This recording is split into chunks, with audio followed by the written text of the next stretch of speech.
प्रिय विद्यार्थियों नमस्कार। आज हम लोग बीए पार्ट फर्स्ट शिक्षा मनोविज्ञान का अध्ययन करेंगे। उसमें चैप्टर का नाम है व्यक्तित्व। व्यक्तित्व चैप्टर है। व्यक्तित्व क्या है इसके विषय में पहले हम लोग जानेंगे। What is personality? A person is known by his company. एक व्यक्ति अपनी संगति द्वारा जाना जाता है। हिंदी में एक कहावत है, जैसी संगति बैठिए तैसोई फलदीन। अर्थात आप जैसी संगत करेंगे वैसे ही आपके गुण एवं व्यवहार एवं व्यक्तित्व में परिवर्तन होगा। तो व्यक्तित्व शब्द अंग्रेजी भाषा के पर्सनालिटी शब्द से बना है। पर्सनालिटी लैटिन भाषा के पर्सोना शब्द से बना है। पर्सनालिटी जो है लैटिन भाषा के पर्सोना शब्द से बना है। पर्सोना का अर्थ है मुखौटा। पर्सोना का अर्थ है मुखौटा या नकली चेहरा। जैसे हम किसी कार्यक्रमों में, जैसे नाटक में या रंगमंच पर नकली चेहरा बनाते हैं, उसका मुखौटा लगाकर विभिन्न प्रकार के पात्रों का हम भूमिका अदा करते हैं रामलीला में या नाटक में या रंगमंच पर, और उसके जैसा एक्टिंग करते हैं। तो ये नकली चेहरा है पर्सोना। पर्सोना का अर्थ है मुखौटा या नकली चेहरा। आज भी कोविड-19 के वजह से लोग विभिन्न प्रकार के मुखौटों का इस्तेमाल कर रहे हैं। तो एक तरीके से हम उनको ध्यान से देखना पड़ता है पहचानने के लिए। तो नकली चेहरा है। तो इस प्रकार व्यक्तित्व का अर्थ शारीरिक संरचना, उसकी बनावट, उसको मुखौटा से हम लगाते हैं। किसी के मुखौटा अर्थात मुखमंडल को देखकर हम बता देते हैं कि अमुक व्यक्ति किस प्रकार का है, आकर्षक है या अनाकर्षक है, तो हम बता सकते हैं। तो आंतरिक गुणों के आधार पर शारीरिक रचना, वेशभूषा, रंग रूप आदि आंतरिक गुणों के आधार पर हम उसका मूल्यांकन करते हैं। तो व्यक्तित्व में पर्सनालिटी का अर्थ है, पर्सनालिटी शब्द पर्सोना से बना है, उसका अर्थ है मुखौटा या नकली चेहरा। तो विभिन्न प्रकार के मुखौटों का हम इस्तेमाल करते हैं। जैसे आप गांव में रामलीला में देखा होगा, नाटक में देखे होंगे, और विभिन्न प्रकार के रंगमंचों पर हम नकली चेहरा बनाते हैं मुखौटा लगाकर। तो असली क्या है? हम असली में किसी के मुखौटा को देखकर ये बता देते हैं कि फला व्यक्ति किस प्रकार का व्यक्ति है। तो किसी का अमुक, जैसे मोहन बहुत ही आकर्षक व्यक्तित्व का बालक है, और राम एक अच्छा लड़का है। तो यहाँ अच्छा गुण ये व्यक्तित्व की विशेषता बताता है। मोहन आकर्षक अर्थात उसका हैंडसम पर्सनालिटी है। उसको देखकर कोई देखने लगता है। जैसे कोई सैकड़ों लोगों के बीच में खड़ा होता है, हजारों लोगों के बीच में खड़ा होता है तो अलग हो जाता है। उसका व्यक्तित्व, उसकी लंबाई चौड़ाई, उसकी आवाज़, उसकी बोलने की शैली, उसको ये सब देखकर लोग उसके प्रति आकर्षित होते हैं, सुनने के लिए, उसको देखने के लिए। जैसे नेता होते हैं और कुछ साधु संत धर्म प्रवर्तक होते हैं, इन लोगों को देखने वालों, या अच्छा कोई प्रोफेसर हुआ, शिक्षक हुआ, डॉक्टर हुए, तो इन लोगों को देखने वालों की, कलाकार हुआ, लोगों को देखने वालों की भीड़ लगती है। व्यक्तित्व की परिभाषा है।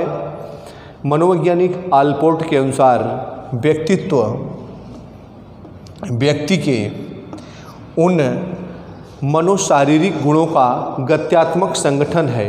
मन और शरीर, मनोशारीरिक गुणों का व्यक्तित्व व्यक्ति के उन मनोशारीरिक मन और शरीर का गत्यात्मक संगठन है जो उसके पर्यावरण या वातावरण के साथ अद्वितीय समायोजन या सामंजस्य निर्धारित करता है। तो व्यक्ति के उन मनोशारीरिक मन और शरीर के परिस्थिति के अनुसार व्यक्ति का व्यक्तित्व निर्धारित होता है। अर्थात एक स्वस्थ शरीर में स्वस्थ मस्तिष्क का निर्माण ही शिक्षा है। तो स्वस्थ शरीर, जैसे हमारा शरीर स्वस्थ रहेगा तो हमारा किसी भी कार्य में, पढ़ने में, लिखने में, खेलकूद में, तमाम प्रकार की दैनिक कार्यक्रमों में और सार्वजनिक कार्यक्रमों में हमारा एक अच्छे तरीके से कार्य करने की क्षमता का विकास होगा। लेकिन मनोशारीरिक गुणों का गत्यात्मक, जैसे गत्यात्मक संगठन है, गतिशील है, बदलता रहता है। जैसे हम लोग सुबह यहाँ पर आते हैं पढ़ने के लिए कॉलेज में, तो हम लोगों को एक एनर्जी, अच्छी एनर्जी, हाई एनर्जी जैसे लगती है, मतलब कुछ सीखने की, कुछ प्राप्त करने की। और जैसे जैसे समय बीतता जाता है, छुट्टी होने वाली होती है, तो हमें थकावट महसूस होता है, नींद आने लगती है। तो ये हमारे व्यक्तित्व को कमज़ोर करते हैं, अर्थात हमारी एनर्जी कम होती जाती है और हमें हमारे व्यक्तित्व पर प्रभाव डालते हैं। तो एनर्जी को बनाए रखने के लिए हमें एनर्जिकल फूड, जैसे एक एप्पल के उस पर लिखा रहता है पेटी पर कि एक एप्पल जो खाएगा उसके पास डॉक्टर नहीं आएगा, एक एप्पल जो पर डे खाएगा। तो हाई एनर्जिकल फूड का सेवन करें, क्योंकि मानसिक कार्य आप लोग करते हैं, पढ़ने लिखने का कार्य, तो आप हाई एनर्जिकल फूड का सेवन करेंगे। और एक्सरसाइज पर्सनालिटी के डेवलपमेंट के लिए, फिजिकल डेवलपमेंट के लिए बेस्ट योगासन एंड एक्सरसाइज का भी होना आवश्यक है। तो गतिशील संगठन है, अर्थात बदलता रहता है। जैसे आप सूर्य को देखिए, सूर्य जब उदय होता है तो कितना ही अच्छा होता है, उसके हम लोग सूर्य के प्रकाश को लेते हैं। यहाँ तक कि कुछ लोग सूर्य नमस्कार करते हैं आंखें खोलकर। वो 7-8 मिनट का जो समय होता है सूर्योदय समय, तो उसको एनर्जी अच्छी मिलती है। उसके बाद जब दिन के 12 बजते हैं तो सूर्य की रोशनी इतनी तेज़ होती है कि हम उधर देख भी नहीं सकते। उसके बाद जब सूर्य अस्त होने लगता है तो कितना मासूम सा हो जाता है, लालिमा लिए हुए। तो सूर्य का भी कई प्रकार की, मतलब एक तरीके से देखिए कि गतिशील है, वो भी गति होती है। तो हम लोग तो मनुष्य हैं, और एक जो सूर्य चमकता हुआ आग का गोला है, उसका ये 2-3 प्रकार का कंडीशन हो जाता है। तो उसके पर्यावरण के साथ अद्वितीय सामंजस्य निर्धारित करता है, अनूठा सामंजस्य, समायोजन निर्धारित करता है। फिर दूसरा है वैलेंटाइन के अनुसार व्यक्तित्व जन्मजात और अर्जित प्रवृत्तियों का योग है। जन्मजात अर्थात जन्म से ही उसकी कुछ वातावरणीय प्रवृत्तियाँ, जन्मजात प्रवृत्तियाँ होती हैं। जैसे किसी चीज़ को प्राप्त करने के लिए जिद करना, अर्थात रोना, किसी को देखकर मुस्कुराना, अर्जित ग्रहण की गई अर्जित प्रवृत्तियों का, टेंडेंसियों का योग है। अर्थात जो व्यवहार हम समाज द्वारा, अपने परिवार द्वारा, स्कूल द्वारा ग्रहण करते हैं, तो उसका एक योग है व्यक्तित्व। तो ये व्यक्तित्व आप दो परिभाषाएं देखा। तीसरी परिभाषा है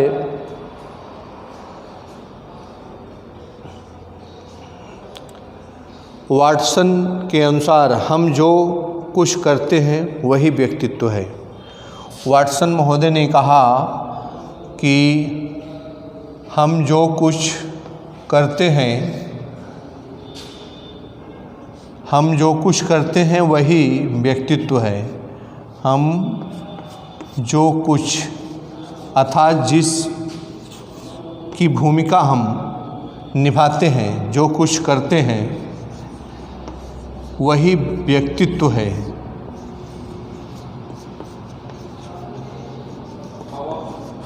वही व्यक्तित्व है। तो इस प्रकार आपने व्यक्तित्व की परिभाषाओं का अध्ययन किया, अर्थ का अध्ययन किया। अर्थ में आपने देखा कि व्यक्तित्व ये कभी कभी ऑब्जेक्टिव में भी आ जाता है। पर्सोना शब्द लैटिन, पर्सनालिटी शब्द लैटिन भाषा के किस शब्द से बना है, तो उसमें 3-4 ऑप्शन दिए रहेंगे। तो उसमें ऑप्शन है लैटिन भाषा के पर्सोना से बना है। पर्सोना का अर्थ क्या है? तो मुखौटा या नकली चेहरा, जो आज वायरस की वजह से लोग मुखौटा भी लगा रहे हैं। तो ये मुखौटा नहीं, ये तो मुखौटा वायरस से बचने के लिए लगा रहे हैं, ये भी मुखौटा है। लेकिन एक मुखौटा होता है, जैसे कोई रामलीले में राम का तो नहीं लगाया जाता, रावण का लगाता है, कोई सूर्यपंखा का लगाता है, कोई विभिन्न प्रकार के पात्रों का ऐसे ही लगाते हैं और उसकी रोल अदा करते हैं। तो ये मुखौटा है। तो आगे हम व्यक्तित्व के प्रकार का अध्ययन करेंगे।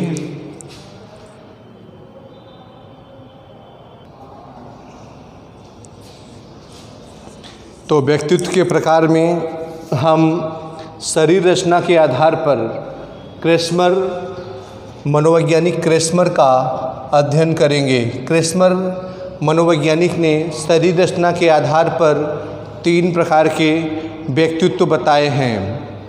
पहला है एथलेटिक। एथलेटिक को हिंदी में खिलाड़ी प्रवृत्ति वाले, खिलाड़ी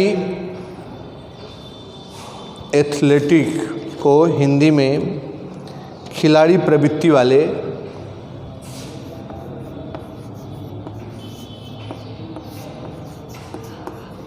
तो इस प्रकार के व्यक्तित्व वाले व्यक्ति चौड़े कंधे और मजबूत शरीर, आयताकृति,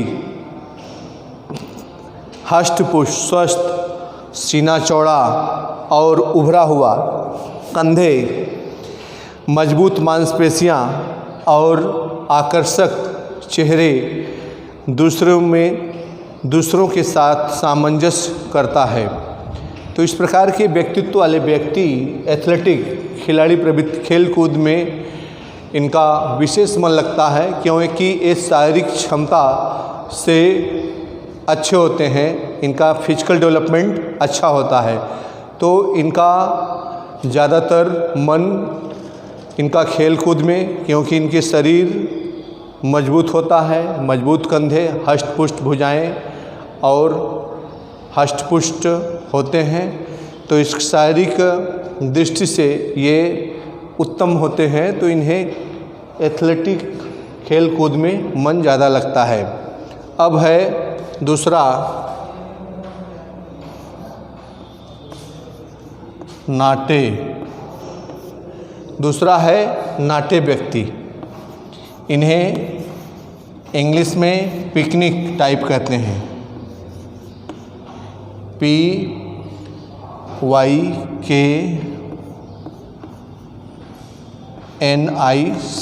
पिकनिक टाइप। तो नाटे व्यक्ति ये व्यक्ति शरीर छोटा, गोल मटोल और खाने पीने के शौकीन होते हैं। शरीर छोटा होता है, गोल मटोल होते हैं और खाने पीने के ये शौकीन होते हैं। चर्बी वाला होता है, पेट निकला हुआ, उसका सीना नीचा और पेट आगे की ओर निकला हुआ, चेहरा गोल होता है। वह आराम तलब और लोकप्रिय होता है। तो इसका चेहरा जो है गोल होता है, सीना जो है अंदर की ओर, पेट बाहर की ओर और खाने पीने का शौकीन होता है, आराम तलब होता है और लोकप्रिय होता है। अब तीसरा है निर्बल शरीर वाले। निर्बल शरीर वाले, कोष्टक में से शक्तिहीन, शक्तिहीन भी कहते हैं इसे, या asthenic type. Asthenic type, asthenic इसे इंग्लिश में कहते हैं, ASTHENIC। तो ऐसे व्यक्ति दुबले पतले, लंबे, कमज़ोर तथा कमज़ोर व्यक्तित्व के होते हैं। दुबले पतले होते हैं और लंबे होते हैं, कमज़ोर व्यक्तित्व के होते हैं और छोटे कंधे वाला होता है। ये इनकी प्रवृत्ति क्रोध आता, चिड़चिड़ाना और चिढ़ना, ये सब है। और उसके मुंह की बनावट कोण की सी होती है। कोण, ये ऐसे कोण की तरह तिकोना टाइप होता है। उसके बाद वह दूसरों की आलोचना करना पसंद करता है। ये दूसरों की बुराई करना पसंद करता है और अपनी बुराई नहीं सुन सकता है। तो ये शरीर रचना के आधार पर क्रिस्मर महोदय ने व्यक्तित्व के प्रकार बताए थे। तो इसमें एथलेटिक, एस्थेनिक और पिकनिक, 3 टाइप के पर्सनालिटी प्रकार हैं। अब आगे हम दूसरा युंग का वर्गीकरण पढ़ेंगे, मनोवैज्ञानिक युंग का। युंग द्वारा, अमेरिका के ये मनोवैज्ञानिक थे युंग। तो युंग का वर्गीकरण है, इसका पहला है अंतर्मुखी। अंतर्मुखी, इंट्रोवर्ट, अंतर्मुखी व्यक्तित्व। तो ये मनोवैज्ञानिक, अमेरिकी मनोवैज्ञानिक युंग ने 3 प्रकार के व्यक्तित्व बताए: अंतर्मुखी, बहिर्मुखी, उभयमुखी। अंतर्मुखी व्यक्तित्व वाला व्यक्ति कम बोलने वाले होते हैं और शर्मीलापन तथा असामाजिक अधिक होते हैं। ऐसे लोग वास्तविकता से दूर रहते हैं और चिंता में डूबे रहते हैं। इनकी रुचि लेखन में होती है, लिखने में, और ये एकांत प्रिय होते हैं। तो अंतर्मुखी व्यक्ति एकांत प्रिय और शर्मीलापन, असामाजिक और इनकी रुचि लेखन में अधिक होती है और ये कम बोलने वाले होते हैं। ऐसे व्यक्ति डॉक्टर, इंजीनियर, वैज्ञानिक आदि बनते हैं। तो अंतर्मुखी व्यक्तित्व वाले व्यक्ति डॉक्टर, इंजीनियर, वैज्ञानिक आदि बनते हैं, टेक्नीशियन। और दूसरा है बहिर्मुखी व्यक्तित्व। बहिर्मुखी व्यक्तित्व, ऐसे व्यक्ति वाचाल होते हैं, अधिक बोलने वाले, मिलनसार तथा सहयोगी होते हैं। ये सामाजिक होते हैं, दूसरों की चिंता करने वाले होते हैं और ये किसी भी समाज में अपना समायोजन कर लेते हैं। किसी भी समाज में अपना समायोजन कर लेते हैं। ये स्पष्टवादी होते हैं, अधिक लचीले और उत्तम भाषणकर्ता होते हैं। तो बहिर्मुखी व्यक्ति अधिक बोलने वाले होते हैं। ये सामाजिक होते हैं, स्पष्ट भाषणकर्ता होते हैं और किसी भी समाज में ये अपने को उसके अनुसार समायोजित कर लेते हैं और ये दूसरों की चिंता करने वाले होते हैं। तो ऐसे व्यक्ति शिक्षक, वकील, नेता, कलाकार आदि बनते हैं। तो बहिर्मुखी व्यक्तित्व वाले इसमें तो डॉक्टर, इंजीनियर,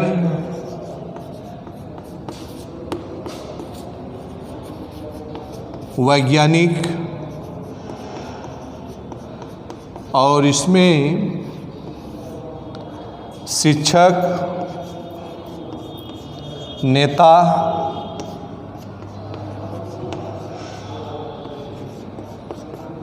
वकील, सामाजिक कार्यकर्ता आदि बनते हैं बहिर्मुखी व्यक्तित्व वाले। ये कम बोलने वाले होते हैं, ये अधिक बोलने वाले होते हैं। ये असामाजिक होते हैं, ये सामाजिक होते हैं। ये मिलनसार होते हैं, ये मैत्री संबंध कम रखते हैं, लिमिट मित्रता रखते हैं। तो अगला है अंतर्मुखी, बहिर्मुखी, उभयमुखी। कहीं कहीं इसे मध्यमुखी भी लिखा है, दोनों के बीच का। उभयमुखी या मध्यमुखी, मध्यमुखी पर्सनालिटी। यूं का वर्गीकरण वेरी इंपॉर्टेंट है, जो परीक्षा में दोनों बहुत इंपॉर्टेंट है। किसी का भी वर्णन ज़्यादातर ये पूछा जाता है, ये भी पूछा जाता है, तो दोनों तैयार होना चाहिए आपके एग्ज़ाम के लिए, बहुत इम्पॉर्टेंट है। और तो मध्यमुखी या उभयमुखी व्यक्ति में ये न तो अधिक अंतर्मुखी होते हैं और ये न तो अधिक बहिर्मुखी होते हैं। इनकी स्थिति इन दोनों के मध्य की होती है, तो दोनों के मिश्रण को ही हम उभयमुखी कहते हैं। कभी कभी इसमें अंतर्मुखी वाले लक्षण आ जाते हैं व्यक्तियों में और कभी कभी बहिर्मुखी वाले लक्षण आ जाते हैं, तो इसका व्यवहार बहुत संतुलित होता है। तो इस प्रकार आपने देखा कि पर्सनालिटी में वर्गीकरण। आगे हम एक और वर्गीकरण देखते हैं, मूल्यों के आधार पर मनोवैज्ञानिक स्प्रेंजर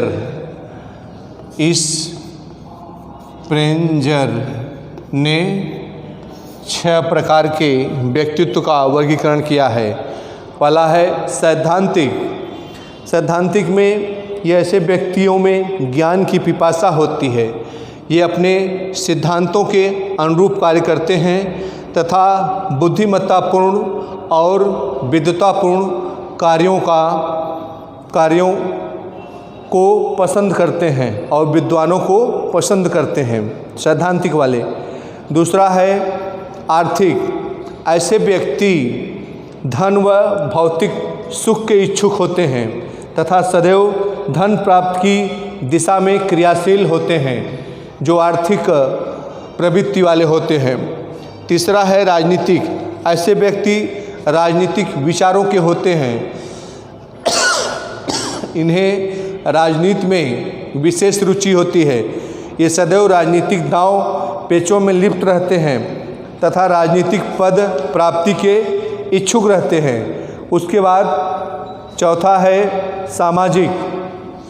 ऐसे व्यक्ति दयालु, सहानुभूतिपूर्ण और दूसरों की मदद एवं सेवा करने वाले, त्यागी, परोपकारी प्रवृत्ति के होते हैं।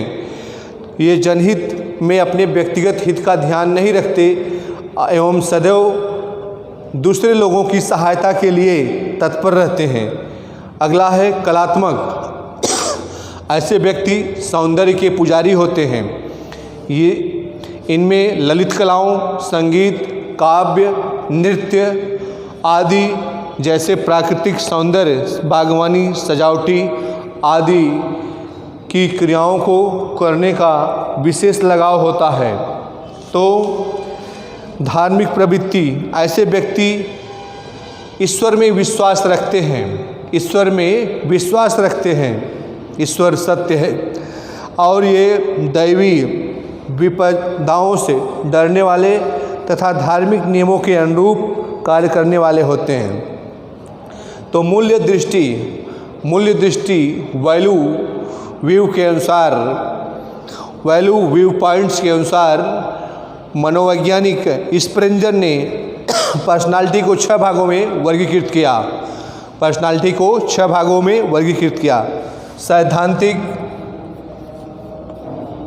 पहला सैद्धांतिक, दूसरा आर्थिक, जिसके विषय में अभी बताया हमने, तीसरा धार्मिक, चौथा सामाजिक, पांचवा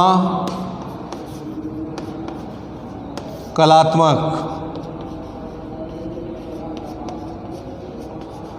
छठवां सौंदर्यात्मक। अब हम देखेंगे भारतीय दृष्टिकोण के अनुसार व्यक्तित्व के प्रकार, अर्थात भारतीय दर्शन की सर्वोच्च रचना श्रीमद् भागवत गीता में व्यक्तित्व के 3 गुण सत, रज और तम, व्यक्तित्व के 3 गुण सत, रज और तम की चर्चा की गई है। अध्याय 14 के श्लोक 9 में कहा गया है कि सामान्य व्यक्ति को, सामान्य सत्वगुण व्यक्ति को सुख में लगता है, सत्वगुण व्यक्ति को सुखमय लगता है और रजोगुण कर्म में लगता है तथा तमोगुण प्रमाद में लगता है। इन तीनों गुणों के आधार पर व्यक्तियों को 3 भागों में बांटा गया है। पहला है सात्विकी, तो भारतीय दृष्टिकोण के आधार पर सात्विकी विचारधारा, अर्थात ऐसे व्यक्तियों में सत्व गुण की प्रधानता होती है। ऐसे व्यक्ति ज्ञानी, शांत, निर्मल स्वभाव वाले और छल कपट न करने वाले, धार्मिक और सौम्य स्वभाव के होते हैं। दूसरा है सात्विक के बाद दूसरा है राजसी। ये सत्वगुण की प्रधानता है, इसमें रजोगुण की। तो राजसी प्रवृत्ति, ऐसे व्यक्तियों में रजोगुण की अधिकता होती है। ऐसे व्यक्ति वीर दबंग तथा कामना व आसक्ति की प्रवृत्ति से युक्त होते हैं। वीर होते हैं, दबंग एवं कामना और आसक्ति की प्रवृत्ति से भरे होते हैं। अब तीसरा है तामसी प्रवृत्ति। भारतीय जो गीता में बताया गया है, भारतीय दृष्टिकोण के अनुसार टाइप्स ऑफ पर्सनालिटी, व्यक्तित्व के प्रकार, तो तामसी प्रवृत्ति में है ऐसे व्यक्तियों के तमोगुण की बहुलता होती है, अधिकता। ये प्रमादी, आलसी, क्रोधी तथा अनावश्यक लड़ाई झगड़ा करने वाले होते हैं। तामसी प्रवृत्ति वाले प्रमादी होते हैं, आलसी होते हैं, क्रोधी होते हैं, अनावश्यक लड़ाई झगड़ा करने वाले होते हैं। इस प्रकार आज आप लोगों ने पर्सनालिटी, उसके अर्थ, परिभाषा एवं पर्सनालिटी के प्रकार को देखा और अगले वीडियो में हम आगे पर्सनालिटी के विभिन्न कारकों का अध्ययन करेंगे। तो आज की वीडियो क्लास यहीं समाप्त होती है। वीडियो को अधिक से अधिक देखें और लाइक करें तथा शेयर करें। धन्यवाद।